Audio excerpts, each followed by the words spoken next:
নিজেকে খুব একা মনে হলে, মন খারাপ থাকলে কিচ্ছু ভালো লাগে না, তাই না?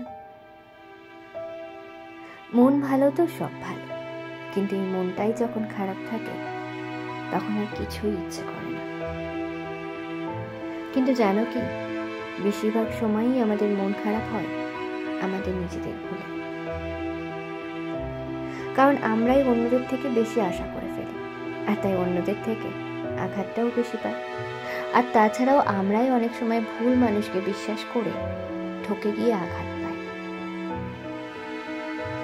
আর কখনো কখনো আমাদের অতিরিক্ত ভালো মানুষও আমাদের চরম আঘাত দেয়। আর আঘাত পেলেই আমাদের মন দুর্বল হয়ে পড়ে, কষ্ট হয়, নিজেকে একা লাগে। সত্যি বলতে আঘাত ছাড়া, কষ্ট ছাড়া জীবনে চলাও যায় না। জীবনে চলতে গেলে আঘাত, কষ্ট, দুঃখ সবকিছুই মেনে নিয়ে চলতে হয়।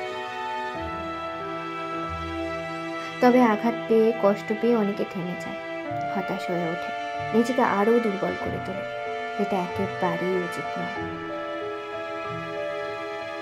সুখকে যখন হাসি মুখে আমরা মেনে নিই, তাহলে দুঃখ কষ্টকে কেন মেনে নিতে পারবো না? ওগুলোও তো আমাদের জীবনের অঙ্গ। আর জীবনের প্রত্যেকটা অঙ্গকে মেনে নিতে হয়।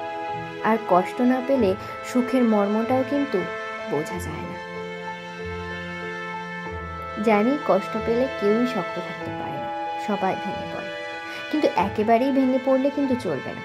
কষ্ট হোক, মন খারাপ থাক, তবুও নিজেকে সামলাতে হবে, এগোতে হবে। কারণ জীবন মানেই চলা, থেমে যাওয়া নয়।